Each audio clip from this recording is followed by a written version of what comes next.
UPSC prelims पास आ रहे हों तो रिवीजन के साथ साथ मेंटरिंग की भी ज़रूरत पड़ती है। और इसी बात को ध्यान में रखते हुए आज का हमारा सेशन मेंटरिंग सेशन है।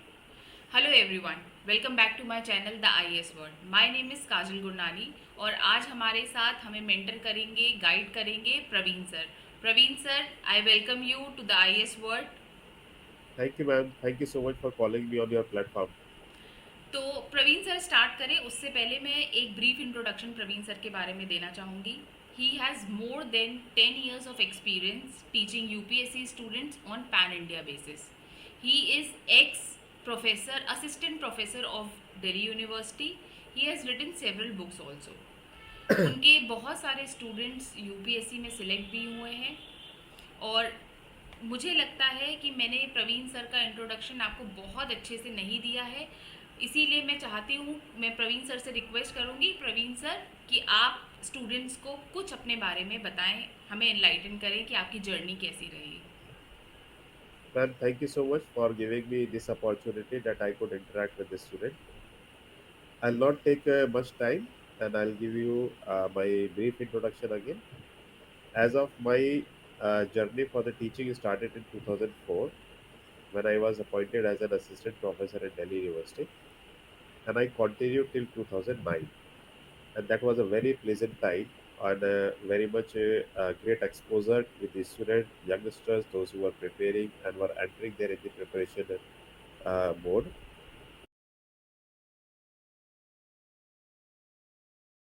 So I continued there. I have mentored there in terms of guiding them in the many field, and many of my students, they have achieved a lot and they have reached to a great milestones there in their life. Nice. After 2009, I entered there in the teaching for the civil services, and since 2009, I have been teaching them.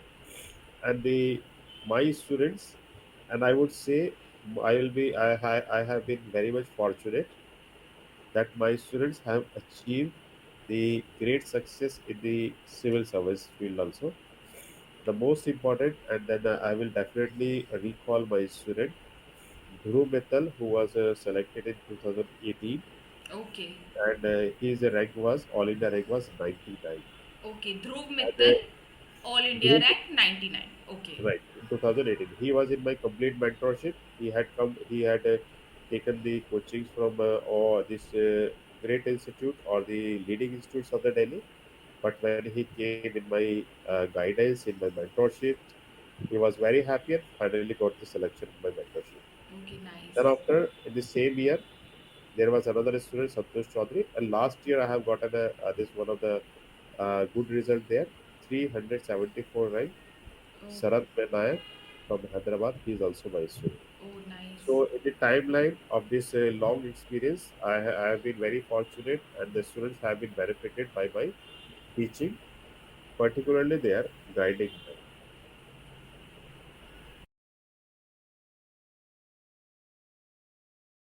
Okay sir, आप please हमारे students को भी बताइए कि जैसे prelims में अब बस 2 महीना रह गया है, तो आप क्या आपको क्या लगता है कि क्या स्ट्रैटेजी स्टूडेंट्स को फॉलो करनी चाहिए इस टाइम पे, क्योंकि इस टाइम पे सब लोग रिवीजन ही कर रहे होते हैं। तो रिवीजन की भी अगर आप हमारे स्टूडेंट्स को कुछ गाइड कर पाएँ कि कैसे रिवीजन करें, किस तरह से करें, तो बहुत अच्छा रहेगा।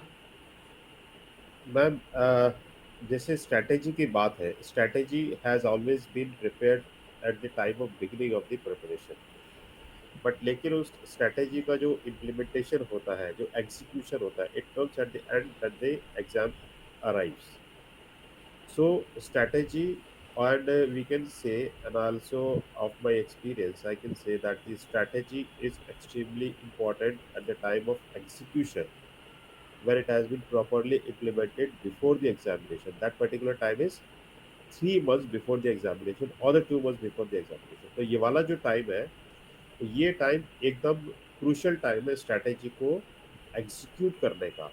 मतलब स्ट्रैटेजी को आप जितना ज़्यादा एनफोर्स करेंगे, जितना ज़्यादा उसको इम्प्लीमेंट करेंगे, उतना ज़्यादा आपका सक्सेस रेट क्या है, बढ़ जाएगा.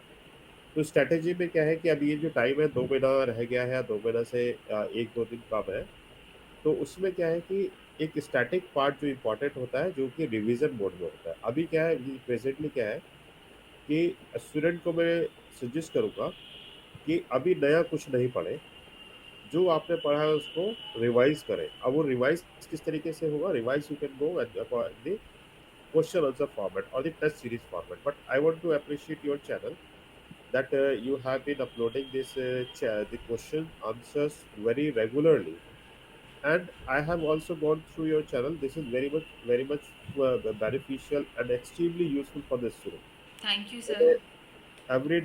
every day writing of this or testing these 5 questions, 10 questions, particularly of that subject, it is extremely helpful, and definitely your students are going to have the benefit of that the approach what you are taking on. So I appreciate of your effort. Thank you sir. Secondly, sir बस यही कोशिश थी हम लोग की कि कुछ ऐसा बनाया जाए कि पूरा टाइम जब स्टूडेंट्स पढ़ते रहते हैं यूपीएससी के लिए रिवीजन करते हैं तो कहीं ना कहीं बहुत जल्दी सैचुरेशन लेवल भी आने लगता है, थक जाते हैं. yes, तो ये ऐसा बनाया हम लोग ने कि आप बैठे हैं, रिलैक्स हो रहे हैं, म्यूज़िक भी, बैकग्राउंड म्यूज़िक भी है. म्यूज़िक कैसे रिलैक्सेशन थेरेपी का काम करती है. yes, और exactly. उसमें बैठे बैठे 1 मिनट 2 मिनट में वो क्वेश्चन आप देख लें तो आपको पता भी चलेगा आपका रिविजन कैसे हो रहा है, मॉनिटर करता है. Absolutely. और उसके Perfect, बाद हमने perfect उसके approach. आंसर्स दे दिए और जो मुझे लगता है हेल्प करेगा स्टूडेंट्स को. और एक हम इंस्पिरेशनल कोड भी ज़रूर डाल देते हैं so that Yes, students are inspired and motivated. absolutely, absolutely. This is a very much perfect approach I have seen here on your channel.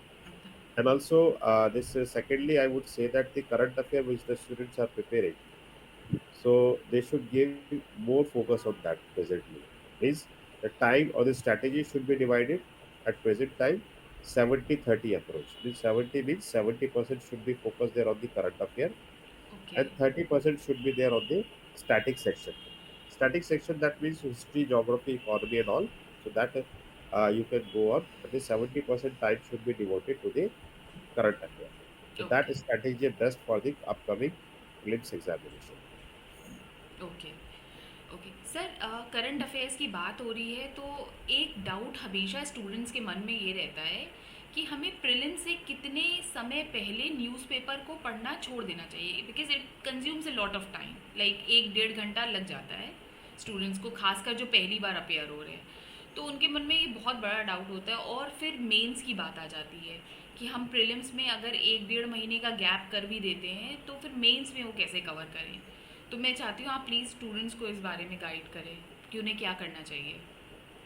Yes, this is very much important question in the mind of a student when they should leave the reading paper.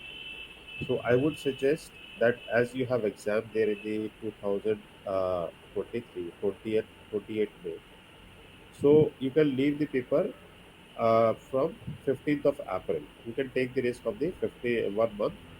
So you can leave paper after the 15th of April. So there and then after you can focus there the current affair period. Earlier it used to be 1 year. Now they have extended it to the 2 years because some of the questions in 2017 the question been asked there on the Kashmir Regular Committee report, which is connected to the Western Ghat. So that report was submitted in the 2014, but the question was asked in the 2017, true sir, very true. right? So that way this the period of the current affair has been extended, and UPSC does not want to be static over the pattern. So I feel that they have been demanding that students should be aware more about the last happening at least for the 2 years. Right sir. This is for the prelims approach, or means the revising of the current affair for the 2 years. Definitely, it will take at least a 1 month.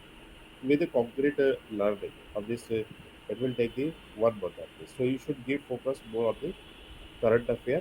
70% time, as I have already said, 70% time should be devoted to the current affairs. Right. Then it comes to the mains examination. So mains examination has a different approach. Mains examination demands their writing skill and the your skill of interconnection of the traditional general studies and your current affair. For example, this approach should be started at the beginning of the preparation. So you should prepare your own notes that you can have the complete understanding of the current affair. तो उसमें क्या होगा, देखो आप जब भी आप, अभी मैं अगर इस पे प्रीलिम्स के बाद आने वाले मेंस की जो बात करूँ तो this time you can go or you can have this approach in your writing of the answers, that the traditional aspect when you're writing, you can incorporate the current affairs in your answer writing. So for example, any of this judiciary system is there, or this recently there's so many changes in the political system, okay. and also this, for example, like the Rahul Gandhi's disqualification of this from the Lok Sabha. This can be the this is the part of current affair. You can incorporate this case study in your answer writing, and what are the criterias of this Lok Sabha, and the what constitution says about it. You can write that there in your answer. As far as if I discuss about this writing of the geography questions in the debates, recently the earthquake has occurred in the Afghanistan. The tremors were felt there in Delhi and the NCR and up to the Uttar Pradesh. So this, when you will write the answer on earthquake, you can incorporate this current information in your answer. Okay. So current affairs are very much integral part of your writing. So if you incorporate the current affair, definitely it will give you edge. And examiner also want this, that what you know about the current affair and how you incorporate the current affair in your answer writing. Your answer in the main should not be traditional, right, or the theoretical. You must add, or you must write the current affair, and you should conclude with some of the future prospects, some suggestions, some conclusion should be very much constructive in your writing. Okay. ठीक है। Sir, जैसे आपने अभी बात करी कि students को अपने नोट्स बनाने चाहिए, पर रियल लाइफ में यूजुअली होता ऐसा है कि बहुत सारे स्टूडेंट्स ऐसे होते हैं जिन्होंने नोट्स नहीं बनाए होते हैं, क्योंकि टाइम बहुत ज़्यादा लग जाता है न्यूज़पेपर पढ़ने में और उसके नोट्स बनाने में। तो जिन्होंने नोट्स नहीं बनाए हैं या जिन्होंने बनाया है और उन्हें फुल कॉन्फिडेंस नहीं है कि हमारे नोट्स बिल्कुल ठीक बने हैं, जो इन्फॉर्मेशन लिखनी चाहिए वो उन्होंने लिखी है कि नहीं, तो आप क्या सजेस्ट करेंगे कि क्या सोर्सेज हो सकते हैं करंट अफेयर्स के उनके लिए? यस, हाँ, ये थोड़ा सा एक बच्चों में डाउट रहता है कि सोर्स हम क्या यूज करें, weather it is valid source or not valid source. Actually market में प्रॉब्लम क्या है, बिगिनर्स जब भी मार्केट में बुक शॉप में जाता है तो they find so many colourful books right. and they are tempted, ठीक है, and so many institutions, so many books they already available there in the market, so get confused what to read, what not to read. Actually the success story of this examination is that student should read uh, pinpoint information, that they should not read the stories, right? So they should take any of the material or the magazine and should follow that only. Any of the magazine they can select, or better they can select the government source, like the PIB they can go, Rajya Sabha they can go, Lok Sabha they can go. So PIB is the best source for this information. That is a authentic. That is a government of India publication, and that is best source. Even though UPSC people, those who are the paper setter, they are not following the guides which are available there in the market in the form of current affair, in the form of other informations. They are not going until it is written by some authentic source. Like for example, Yojana is there and Kurukshetra is there, right? So they will definitely go for the collection of information from those sources. But the guides they are usually avoiding, right? So I would suggest for the student, those who have not prepared their notes, they should go for this 1 year or 2 year PIB is available there printed in the printed form in the market, irrespective of the logo printed on that booklet. Okay. Just only follow PIB booklets which are available in the market, and this present time revision of this upcoming limbs examination. Okay. That would be a best source for according to me. True sir, very true. Sir, academic preparation तो होती रहेगी, हम आपने guide भी कर दिया students को, वो फोकस भी कर रहे हैं अपना एकेडमिक प्रिपरेशन पे। पर जैसे बहुत सारे स्टूडेंट्स से मैं भी मिलती हूँ, तो बस एक सबसे इम्पॉर्टेंट चीज़ आती है कि जैसे जैसे एग्ज़ाम्स की डेट पास आती है, कहीं ना कहीं एंग्जाइटी लेवल बहुत बढ़ जाता है उनका। जल्दी जल्दी सैचुरेशन लेवल आता है, डीमोटिवेटेड फील करते हैं, थोड़ा प्रेशर फील करते हैं, लाइक फैमिली का प्रेशर होता है, एग्ज़ाम क्लियर करना होता है, बहुत से लोग जॉब भी छोड़ के प्रिपरेशन स्टार्ट करते हैं। तो इस समय पे आप आपके अकॉर्डिंग कैसे स्टूडेंट्स को how they can keep themselves काम एंड मोटिवेटेड? यस मैडम, आपका जो क्वेश्चन है बहुत एकदम वैलिड है, क्योंकि जो स्टूडेंट सेकंड अटेम्प्ट ले रहा होता है या थर्ड अटेम्प्ट ले रहा होता है, ये उनके लिए बहुत प्रॉब्लम होता है, ये बहुत प्रेशर वो जनरेट करते हैं, साइकोलॉजिकल प्रेशर अपने आप में बहुत जनरेट कर लेते हैं। और कभी कभी ये भी होता है कि मतलब even though students parents are not pressurising them, but as of self respect और as a feeling the responsible person, वो ये बहुत एनजाइटी उन्होंने क्रिएट हो जाता है कि मेरा अभी तक 2 अटेम्प्ट हो गया, 3 अटेम्प्ट हो गया, अभी तक कोई रिजल्ट नहीं आया। तो but I would suggest for those students कि आपको इस तरीके से प्रेशर बिल्डअप नहीं करना माइंड में। Just keep focus on the next attempt, forget about the previous failures, and always failures gives a great success in the future। ठीक है? तो इसलिए क्या है कि अभी प्रेशर को माइंड में लेना नहीं है, just keep focus on the upcoming exam, do your best, and also you will clear. ये पक्का है, अगर आप कोशिश करते रहेंगे तो हमेशा और हमेशा आपको सफलता जरूर मिलेगी। तो जी एक तो सबसे पहली बात, प्रेशर नहीं लेना है। अभी इसमें क्या होता है कि आप बहुत पढ़ चुके हैं, एग्ज़ाम कैसा होगा यू डू नॉट नो, और एग्ज़ाम का रिजल्ट क्या होगा ये भी आपको नहीं पता है। तो इसलिए आपको क्या है कि हमेशा आपको रिवाइज करना है। कभी कभी क्या होता है कि स्टूडेंट कॉन्फिडेंस लूज करने लग जाते हैं। यस सर, तो ये कॉन्फिडेंस बहुत बड़ा लूज प्रॉब्लम है जो मैंने भी नोटिस किया है। यस, कॉन्फिडेंस लूज लूज करने का एक रीज़न होता है क्योंकि उनका रिवीजन प्रॉपरली नहीं होता है। तो आप, मेरा स्टूडेंट से सजेशन यही है, एडवाइस है कि आप रिवाइज करिए, जितना ज़्यादा रिवाइज कर सकते हैं, 1 बार 2 बार 3 बार। Don't be satisfied with the revision, this is most important. आप रिवीजन से कभी सेटिस्फाई होइए ही मत कि आपने 4 बार रिवीजन कर लिया, I am confident, no.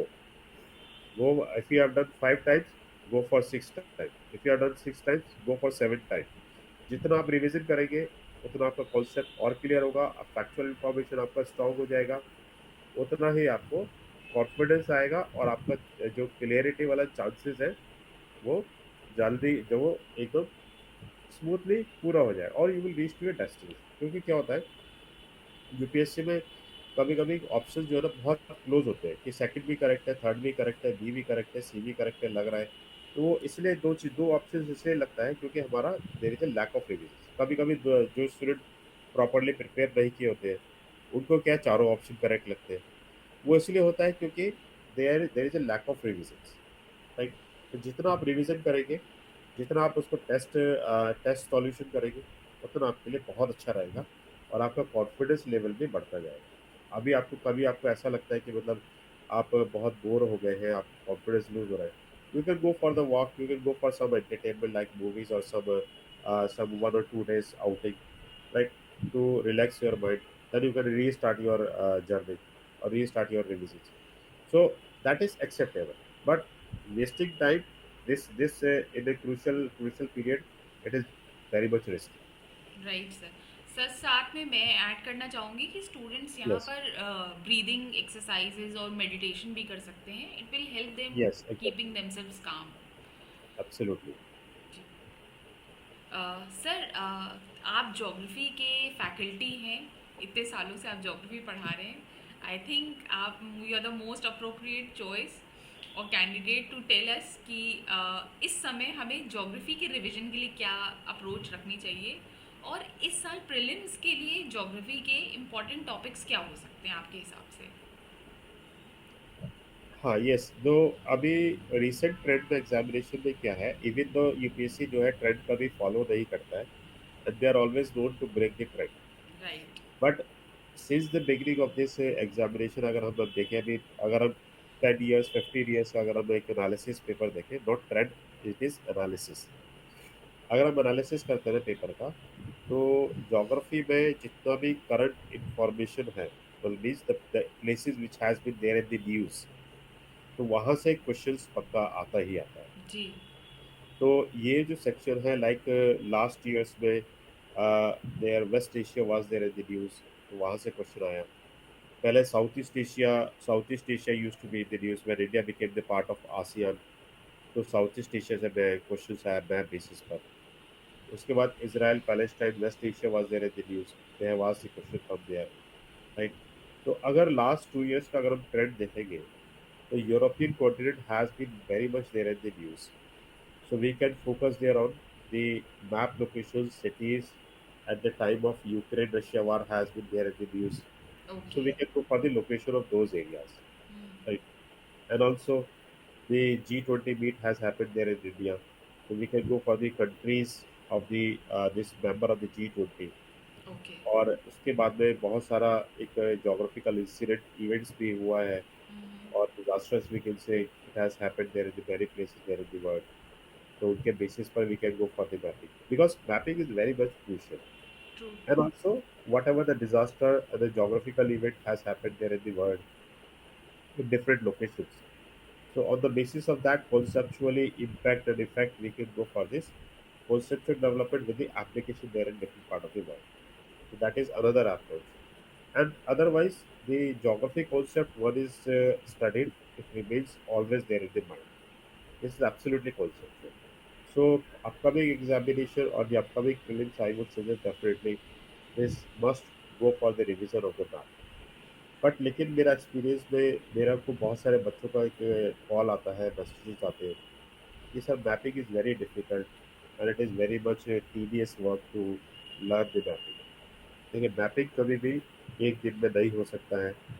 Mapping के लिए आपको प्रैक्टिस करना पड़ेगा। You have to practice this again and again. Since the beginning also. Yes, since beginning also, and if you have not done now, you must have to start from today. At least you can go for the locations which are there in the news for the last 1 year. True. That is most important exercise and must do exercise true. for the topic for geography. Because in geography you will find there geography and environment related, that is a 20-25 questions. Specifically only geography there are only 7, 8, 10 questions. But it also incorporate the environmental concept. So you can count it to the 20, 22 questions, sometimes 25 questions related with the current affair, because current affair and the geography also lap in the current affair. So that there you can reach to the 30, 35 questions. So it has a big sections in the prelims examination as well as in the mains. So if you want to go through this examination, you must have to learn the map. And mapping also will help you to learn the concepts in the international relation. जी। मतलब basically ये है कि आप जब तैयारी कर रहे हैं और आपके सामने किसी भी प्लेस का नाम आ रहा है, तो इतनी अच्छी आपकी समझ होनी चाहिए कि आप you can visualize that place. Absolutely, जी। absolutely. तभी आपको लगेगा, खुद को भी पता चलता है कि तैयारी कैसी चल रही है, हमारी Exactly. प्रिपरेशन कैसी चल रही है। Yes, yes. सर, जैसे फर्स्ट अटेम्प्ट करते हैं जो बच्चे पहली बार, उनमें सबसे ज़्यादा कन्फ्यूजन होता है। ठीक है, उनको मिसगाइड करने वाले भी बहुत लोग होते हैं, गाइड करने वाले भी बहुत लोग होते हैं। मैं चाहती हूँ आप प्लीज़ थोड़ा सा उनको एक इस बारे में बताएं कि प्रीलिम्स में कितने क्वेश्चन जो हैं उनको अटेम्प्ट करने चाहिए मिनिमम। ठीक है। और उसमें जिस तरह का पैटर्न आ रहा है उसमें कितने उनके प्लस मार्क्स सही होने ही होने चाहिए। थोड़ा सा आई नो इसका एक डेफिनेट आंसर नहीं मिल सकता, पर फिर भी जो लास्ट ईयर के जिस तरह का ट्रेंड रहा है यूपीएससी का क्वेश्चंस का और उनके कट ऑफ का, तो आप प्लीज़ थोड़ा सा स्टूडेंट्स को बताइए कि किस तरह से उनको अटेम्प्ट करना चाहिए, क्योंकि वो कई सारे स्टूडेंट्स ऐसे मिलेंगे जो कहते हैं मैं तो 100 के 100 करके आता हूँ और मैं 95 से नीचे तो नहीं करता। तो उस केसेस में जब हम ज़्यादा क्वेश्चन अटेम्प्ट करते हैं तो कई बार ऐसा होता है कि आपका लक अच्छा है या आपका फ्लूक अच्छा लगता है, आपको पता है, तो ठीक है वो लोग पास हो जाते हैं। पर कई बार जो लोग फ्लूक मार के आते हैं वो उनका ऐसा होता है कि नेगेटिव ज़्यादा हो जाते हैं पॉजिटिव से, तो उस चक्कर में चले जाते हैं। तो आप उनको स्टूडेंट्स को गाइड करिए कि किस तरह से उन्हें क्वेश्चंस अटेम्प्ट करने चाहिए, minimum number of right questions क्या होना चाहिए, प्लीज़ उन्हें गाइड कीजिए। हाँ, ये थोड़ा-सा बिगिनर्स स्टूडेंट्स में और फर्स्ट अटेम्प्ट वाले स्टूडेंट्स में थोड़ा-सा एक कन्फ्यूज़न होता है, क्योंकि 90% स्टूडेंट जो होते हैं वो अपने सीनियर्स को फ़ॉलो करते हैं। और कभी-कभी सीनियर्स भी ऐसा होता है कि मतलब जो उनका प्रिलिम्स नहीं निकला है, और ऐसा होता है कि मतलब कि वो उनको खुद अप्रोच उनका प्रॉपर नहीं होता, तो दे हैव बीन मिसगाइडेड और दे गेट मिसगाइड। राइट। तो उसमें ऐसा ऐसे स्टूडेंट्स के लिए मेरे को एक थोड़ा-सा एक सिम्पैथी होता है कि मतलब because of not getting the good guidance, so they get distracted. Even though those who are coming for the preparation field or the preparation this approach all have potentials. तो ऐसे स्टूडेंट के लिए मेरे को मैं थोड़ा सा एक दो सजेशंस देना मैं चाहता हूँ, specially for those who are beginners. सबसे पहली बात, जो भी आप प्रिपरेशन कर रहे हैं, just have confidence on yourself. जब तक अपने ऊपर कॉन्फिडेंस नहीं रखेंगे ना, और you will go in the shelter of others, definitely others will take the advantage. देखिए, हर नेक्स्ट जो स्टूडेंट है वो आपका कॉम्पिटिटर है, और आपका जो कॉम्पिटिटर है he never wants you to be succeed because he has not succeeded. तो इसलिए क्या होता है कि वो नहीं चाहता है कि आप सक्सेस हो या सक्सेसफुल हो, तो वो हमेशा आपको मिसगाइड करेगा ही करेगा। तो because he has some sort of disheartened और डिसअपॉइंटमेंट कि उसका नहीं हुआ, तो why this other person should do. ऐसा मतलब बहुत कम मिलेगा, बट लेकिन this type of the students are there in this field, those who are disappointed extremely और डिप्रेस्ड। तो इसलिए ऐसा ऐसा स्टूडेंट से आप दूर रहिए, have a confidence on yourself. तो आपको खुद जो आप प्रिपरेशन कर रहे हैं, आप जो भी प्रिपरेशन कर रहे हैं, जो भी सोर्स आप यूज़ कर रहे हैं, just consider it, it is a authentic source. Just have faith on your self, have faith on your teachers. So what you have been guided by the teachers, that is also the best. And also don't depend on the any of the seniors. Second thing, जब number of questions की बात आती है कि किस तरीके से question करना है, किस तरीके से क्वेश्चन नहीं करना है, एक आप अगर एग्जामिनेशन हॉल में फर्स्ट टाइम जा रहे हैं, तो आपको एक डिफरेंट टाइप का एनवायरनमेंट मिलता है, डिफरेंट वाइब्रेशंस होते हैं उसमें, क्योंकि everybody is in the same platform जो अपना पेपर अटेम्प्ट कर रहे हैं। आपको ये फील होना चाहिए था कि नेक्स्ट वाला जो स्टूडेंट है वो मेरे से ज़्यादा इंटेलिजेंट है, उसको मेरे से ज़्यादा राइट सर, आता राइट सर। है ना? तो वो चीज़ आपको बहुत एक तरीके से डिप्रेस वहीं से स्टार्ट हो जाएगा। साइकोलॉजिकल प्रेशर बनाती है। एब्सोल्युटली। तो वो साइकोलॉजिकल प्रेशर जो था वहाँ से बिल्ड होना शुरू हो जाता है। अब जैसे-जैसे सपोज़ कि आपने फर्स्ट फर्स्ट क्वेश्चन देखा, नहीं आ रहा है, दूसरा क्वेश्चन देखा, नहीं आ रहा है, and it has been long to the list of the 10 questions. तो आपसे एकदम से आपको एकदम एंग्जायटी क्रिएट हो जाएगा, अरे! मेरे को तो कुछ भी नहीं आता है। और तो बहुत ऐसा सटल नहीं लेवल है। पे होता है सर ये सब। वो इट इज़ फॉर एवरीवन। नहीं आता है, तो नहीं आता है, कोई बात नहीं। You go to the next.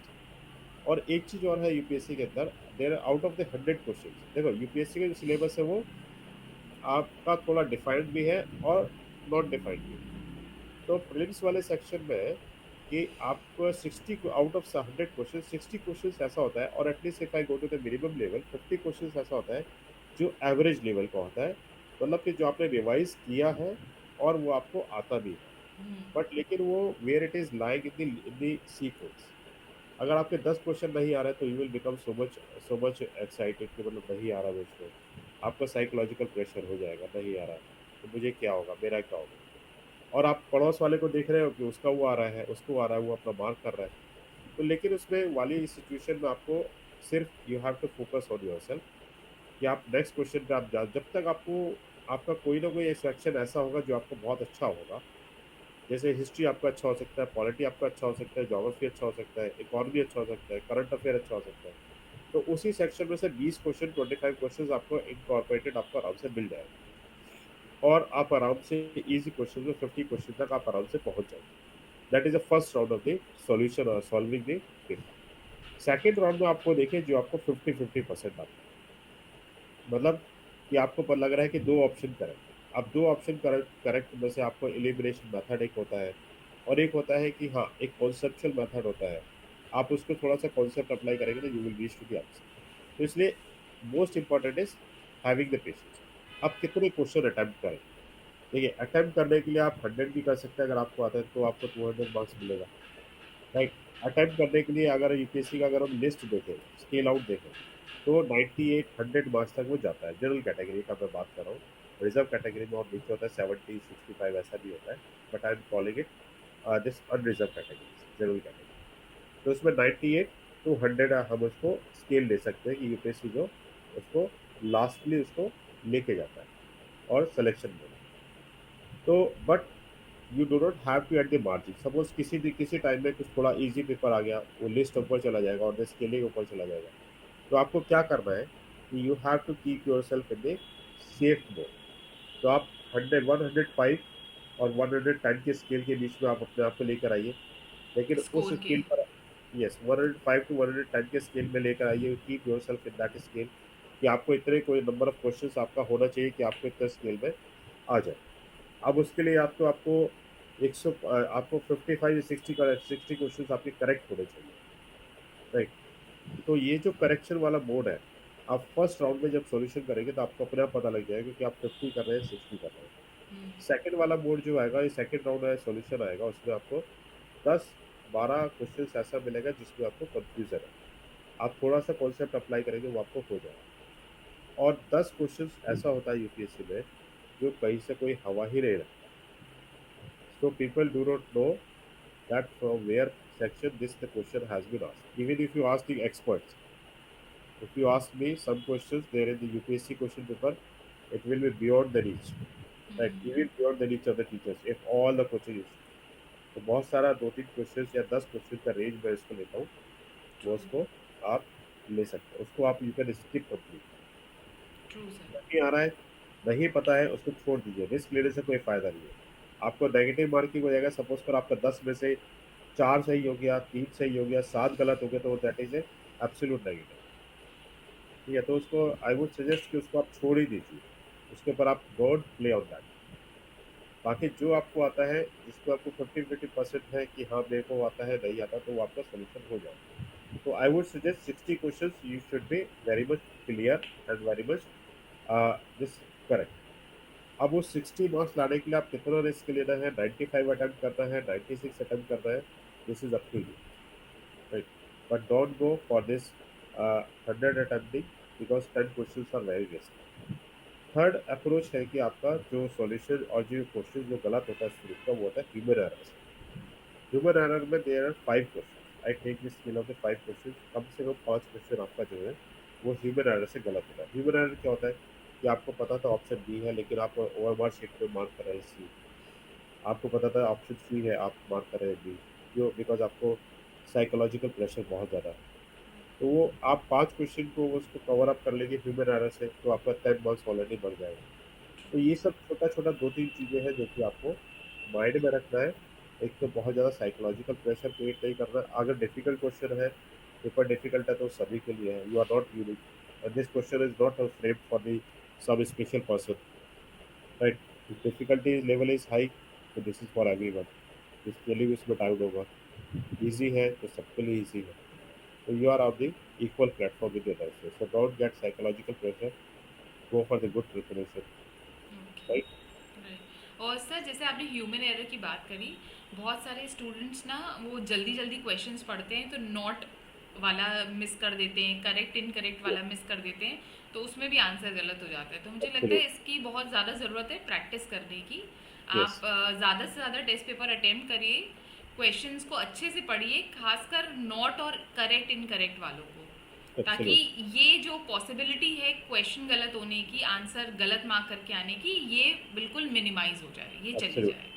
ठीक है सर। एक और हमारा दूसरा पेपर होता है सी सैट का। अब जब से वो क्वालिफाइंग मार्क्स का हुआ है तो बहुत सारे स्टूडेंट्स ने उसे फॉर ग्रांटेड लेना स्टार्ट कर दिया है।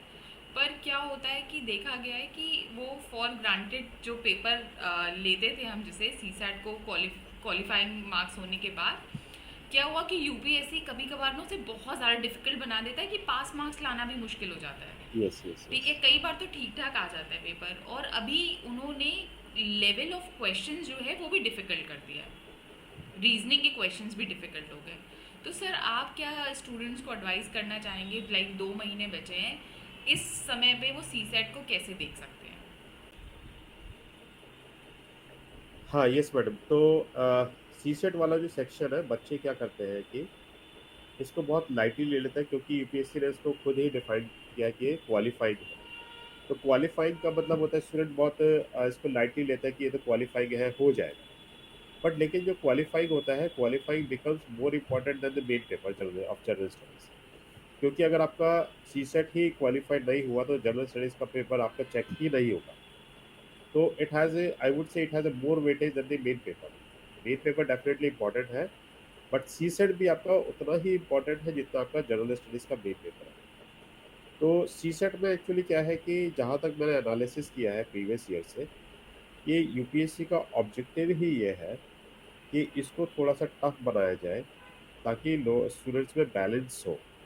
Balance in the sense they should go for the knowledge also and their regional ability or the reasoning ability, logical reasoning, which is most important in the administration, true sir. वो बहुत ज़्यादा अच्छा होना चाहिए। अब जैसे इंग्लिश का बात करते हैं, कुछ हिंदी बेल्ट के स्टूडेंट हैं तो उनको इंग्लिश में प्रॉब्लम होती है।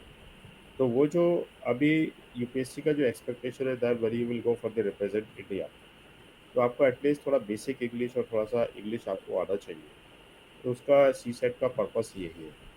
आपको basic mathematics, basic logical reasoning, basic आपको वर्बल वर्बल रीजनिंग आपको आना चाहिए।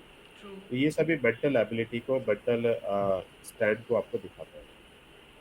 तो जब आप इसके ऊपर आपका स्ट्रॉन्ग अच्छा होता है या आपको उसको you have the good practice on it, then you can easily qualify. It is not difficult, definitely.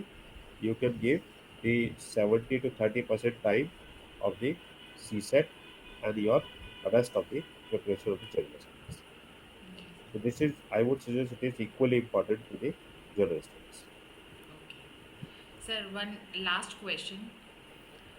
Sir क्या होता है ना कि जब नेक्स्ट स्टेप है हमारा मेंस में ऑप्शनल बहुत बड़ा रोल प्ले करता है आपके सिलेक्शन में। हाँ, तो स्टूडेंट्स को, खासकर जिनका कोई फैमिली बैकग्राउंड नहीं है या जिन्हें कोई गाइड करने वाला नहीं है, उन्हें ना गाइडेंस नहीं मिल पाती ऑप्शनल को लेके।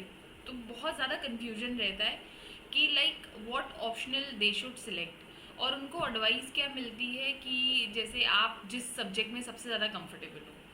अगर कोई इंजीनियरिंग बैकग्राउंड का है तो उसे अपने इंजीनियरिंग सब्जेक्ट से ही कुछ ना कुछ कंफर्ट लेवल होगा।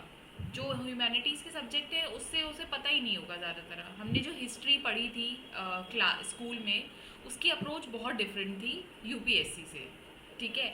तो सर उसमें क्या होता है ना, स्टूडेंट्स को समझ में नहीं आता ऑप्शनल कौन सा लें, क्या पैरामीटर्स होने चाहिए ऑप्शनल के। तो एक सवाल ये भी होता है कि एक ऐसा सब्जेक्ट ऑप्शनल का ले ले जिसका फ़ायदा हमें कहीं ना कहीं प्रीलिम्स में भी हो, मेंस के जनरल स्टडीज़ में भी हो। तो जैसे सब्जेक्ट्स होते हैं हिस्ट्री, ज्योग्राफी, ठीक है, और पबैट, ये सब सब्जेक्ट हो गए, इनका फ़ायदा हमें कहीं ना कहीं जनरल स्टडीज़ के पेपर में भी मिल जाता है। तो सर आप, मैं चाहती हूँ आप थोड़ा सा एलैबोरेट करें रोल और contribution of optional subject in general studies. Yes, आपने बिल्कुल सही बोला कि ऑप्शनल को सेलेक्ट करना it is very difficult because it determines or it decides your final selection. क्योंकि जनरल स्टडीज में आपको एवरेज मार्क्स आता है 100, 110 और 105, लेकिन आपका जो ऑप्शनल ही है जो मेन डिसिसिव रोल प्ले करता है। तो मेरा सजेशन ये रहेगा कि जिसको एकेडमिक बैकग्राउंड, सपोज कोई हिस्ट्री ऑनर्स पढ़ रहा है या ये कॉलेज में आपने उसने ग्रेजुएशन में हिस्ट्री पढ़ा, पॉलिटिकल साइंस पढ़ा और अदर सब्जेक्ट्स जो पढ़े हैं, उनके लिए थोड़ा इजी होता है ऑप्शन को सेलेक्ट करना।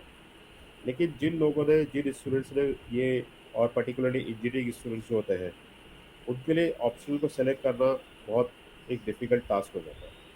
तो वो जाते हैं उसमें जो कि ट्रेंड एक होता है। फिर ट्रेंड में जैसे कि सपोज आज की डेट में बहुत पॉपुलर ऑप्शन बन गया है political science and international relation. तो 70% students are, they are following the others. तो मेरा पर्पस ये है, स्टूडेंट को मैं ये बोलना चाहता हूँ कि आप ऑप्शनल वो सेलेक्ट कीजिए जिसमें आप अच्छे से लिख सकते हैं, और कोई भी ऑप्शनल बिना सिलेबस को देखकर सेलेक्ट मत कीजिए। कोई भी ऑप्शनल इसलिए सेलेक्ट मत कीजिए कि आपका फ्रेंड ने सेलेक्ट किया है। कोई भी ऑप्शनल इसलिए सेलेक्ट मत कीजिए कि उसमें मार्क्स अच्छा आ रहा है और ट्रेंड अच्छा आ रहा है 5 साल से। क्योंकि आपको पढ़ना है और आपको उसमें आंसर को लिखना है। तो जब तक आपकी अंडरस्टैंडिंग नहीं होगी वो आप इसको नहीं कर सकते। Don't take it as a risky. क्योंकि आप 2 साल उसमें वेस्ट करेंगे, फिर आप अपना ऑप्शन चेंज करेंगे, फिर इसमें 2 साल फिर लगाएंगे, so it will become a very frustrating job at the end. तो आप वही सोल्यूशन, वही ऑप्शनल सेलेक्ट कीजिए जो कि आपका इकोनॉमी, जो आपका एकेडमिक बैकग्राउंड का हो या आपका इंटरेस्ट हो। दूसरा अप्रोच एक ही होता है, या फिर थर्ड थर्ड अप्रोच ये होता है कि आप पहले जनरल स्टडीज पढ़िए, और जनरल स्टडीज में आपको जो सेक्शन आपको बहुत कंफर्टेबल है, आप वो एज एन ऑप्शन सेलेक्ट कर सकते हो। जैसे किसी स्टूडेंट को पॉलिटिकल, इंडियन पॉलिटी बहुत अच्छे से समझ में आता है, तो they can opt for the political optional, political PSI optional. Okay. किसी को जोग्राफी अच्छे से समझ में आता है, they can go for the geography optional. किसी को इंडियन सोसाइटी अच्छा इंटरेस्टिंग लगता है, तो they can go for the sociology. And some people have the interest, or they develop interest in the history, so they can go for the history option. So they can also follow the same approach where they, other aspect or the other part of the general studies. So that way they can go for the selection of option, and definitely optional is very very key role. और fourth approach आपका ये है कि आपको ये देखना चाहिए कि how much contribution of the optional is playing role in the general studies. For example, PSIR no doubt has a big share in the general studies, because general studies paper 3 is completely, sorry, paper 2 is completely a Indian polity and IR. Right. So, because of considering this advantage with the PSIR optional, people are going on this. People are following the, or people are taking the PSIR option. And also people are taking the geography optional, because geography optional has at least 90 marks there in the paper 1, and about 60 to 70 marks or 80 marks there in the paper 3, because they have environment, they have disaster management, they have other aspect of the this the geography section. Biodiversity is also there. So the geography also has a big share there in the general studies. So in total of this, 90 marks there in the paper 1, and about 60 to 90 marks in the paper 3. So these two options are very much popular. And history is also has a share there in the paper 1 only.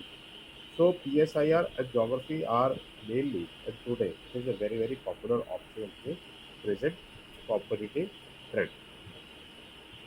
Okay. Sir, मुझे लगता है कि आज का जो session था वो बहुत ही इंसाइटफुल सेशन था, और जो भी ये वीडियो देख रहे हैं उन्हें इससे बहुत ज़्यादा बेनिफिट हो, उनके लिए बहुत ज़्यादा यूज़फुल हो, स्पेशली जबकि सिर्फ 2 महीने बाकी हैं प्रीलिम्स में। सर, मैं अपनी प्लेटफॉर्म द IAS वर्ल्ड और अपने स्टूडेंट्स की तरफ से आपको बहुत बहुत थैंक्स कहती हूँ कि आप हमारे प्लेटफॉर्म पे आए, और मैं आशा करती हूँ कि सर आप फिर से हमारे प्लेटफॉर्म पे आएंगे जब भी हमें ज़रूरत पड़ेगी।